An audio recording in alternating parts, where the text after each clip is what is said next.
Yo, what's going on, dudes? Hopefully everyone is doing okay, so welcome back to the channel. So this is going to be the first in a series of about 3 videos, and it's going to be all about Mod 1.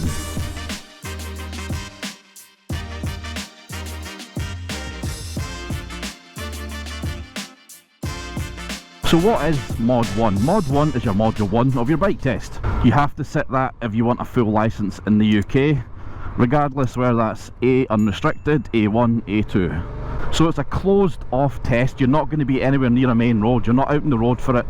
It's nice and secure and safe, you know, it's only you and the examiner. The test itself can last anywhere up to about 10 minutes. I think my test was about 8 minutes. From the time I went out to the time I got back in, it was about 8 minutes. I'm going to go down to this car park where we sometimes go, and I'm going to hope that it's nice and quiet, and I'm going to go through all the different manoeuvres that you're going to get asked. Now, just a little disclaimer before we start. This isn't going to be to scale because there just isn't room down here. If you've ever seen a Mod 1 training circuit, it is massive. It is an absolute massive area. If you're worried about Mod 1 thinking you're not going to have enough room to do slalom through cones and stuff, trust me, each cone for the slalom is like 4 meters apart or something. It is enormous. Alright, so we're going to have to kind of do it in sections, but I'll explain what I'm doing as we're going through it. Let us be quiet. There is one learner and they're nowhere near where I need to be. That is fine. Now there's another learner. Hey, okay.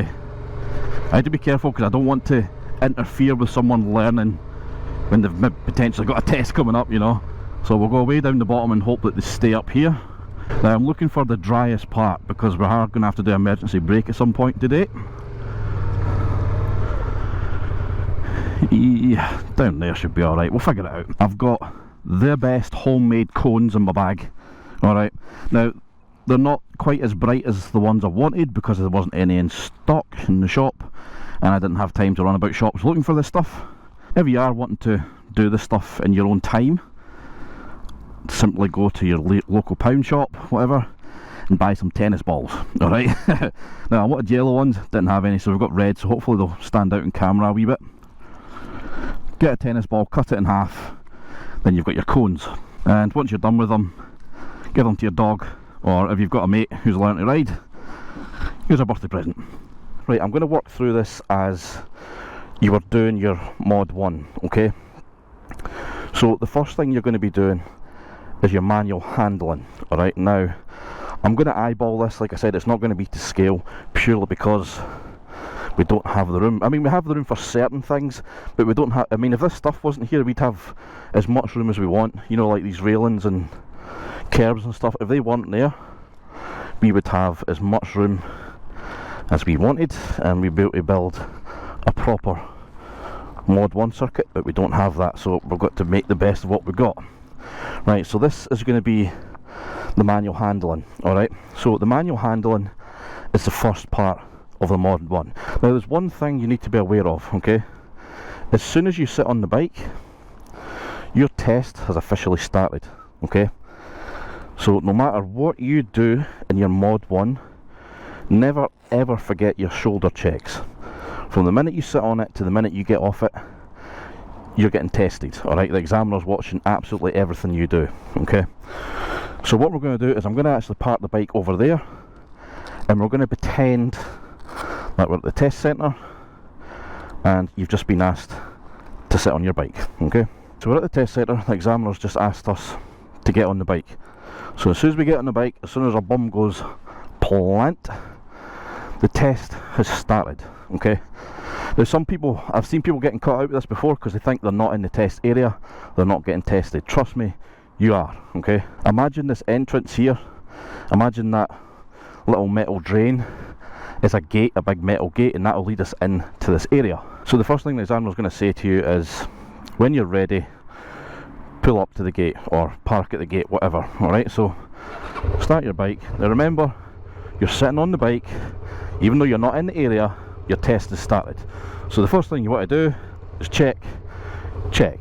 Alright, anytime you have to move the bike while you're in Mod 1, regardless of whether you're in the test area or not, you must do a check before you pull away, okay? So he's asked us to pull up to the gate, so check, we're in gear, nice and slow, up to the gate, Alright, we've stopped at the gate. The examiner is now opening the gate. He's then going to tell us park in one of these two bays. Okay, so check, check. Park in whatever one you want, it really doesn't matter. I'm just doing this the way I done it on my mod one. I parked in the left one, no preference. Now, he might say to you before you enter, park and get off the bike. If he doesn't, just sit and wait. He'll then come up to you and say, turn the bike off, put it on its stand. Alright, he's then going to say to you, this is the manual handling part of the test. I want you to push the bike out of here, over and in to the next bay. Now, there's no set way for you to do this. There were 3 people before me on my mod 1. One failed because they locked up the wheel on the emergency brake. The other 2 passed. And the way they done the manual handling, not only were they different from each other, they're also different from myself. So there's no set way. It's what you feel most comfortable with. Alright, so you want to push the bike out over there into the next bay. Now again, you're going to be moving the bike, so this could be a real on-road situation, so you still have to do all your checks. So first things first, take the bike up, kick the stand away. You can let go of the front. I like to hold the front brake whenever I'm moving the bike, just to stop it rolling about. Alright, when you're ready, the best way to do it is don't have the bike direct up like that. Turn it, or tilt it, sorry, or lean it a little bit towards you. So if for any reason you were to lose a wee bit of control, it's going to fall towards you and not away from you. Now, a bike falling away from you is going to be very, very hard to catch because they're heavy. So the way I like to do it is left hand on the left handlebar, right hand on the back seat, alright? And the bike is leaned over a wee bit towards me.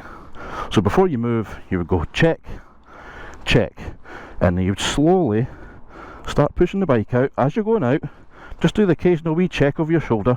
Before you start turning the bike, check over your shoulder. You're watching where you want to go. You're then stopping the bike. Grab the front brake if you want, push it up. Push the bike around where you want. Again, you're making sure to do all your checks. I should have actually done a check before I started pushing the bike there. Make sure and do that. I'm checking to make sure there's nothing coming round. I'm stopping the bike, putting the front brake on. Now we're just repeating the first phase. We're doing check, check, pushing the bike back into the bay. It doesn't have to be centre, it doesn't have to be straight, it just has to be in there. Stop the bike, put the stand up, and you're done. And that is the manual handling. So it will take a little bit of practice. You'll do manual handling on your CBT, but a 125 compared to even this is seriously light. So even pushing a bike like this about, it does get a wee bit tiring. So from here, if you look at the diagram down below, what you'll see is you'll have bay 1, bay 2, or left bay, right bay, whatever you want to call it. And then going up directly in the middle, you'll have a bunch of cones. You'll have about 5 cones, and then there'll be another 2 at the end that will be a different colour. So the first 4 or 5 cones are for your slalom. Okay, so you do your slalom. Then the last 2 cones, you do your figure of 8. Now you should always do 2 complete rotations, and when the examiner raises his hand or shouts you over, again, controlled and over and stopped by the examiner. So what I'm going to do is I'm going to set up a slalom. I don't think I'm going to be able to get the slalom and the figure of 8 in this whole bit. I don't think I'm going to get it. So if we do the slalom first, and then we'll set up again and do the figure of 8. So I've set this up. I don't know if I'm going to have enough room to do the figure of 8. I've set it up just in case. Got the first 5 cones, or tennis balls, we'll call them cones. 1, 2, 3, 4, 5. And you've got 6 and 7 up at the back. Now normally 6 and 7 would be a different colour, and they might be spaced slightly different because you're having to basically do 2 big circles. Right, so what I'm going to do is I'm going to park as if we'd just done our manual handling. So we've just done a manual handling. This is the bay that we're parked in. There'll be a bay here and there would be a bay there. The examiner's then going to ask us to get on the bike and get settled, or ready, whatever his words might be. And what he's going to do is he's going to come up with his little board with his diagram, and he's going to show you what this part of the test is. So he's going to say, we're going into the slalom and the figure of 8. I want you to make your way in and out the cones. Then once you pass the last cone, in this case it'd be cone 5, you'd then be into the figure of 8.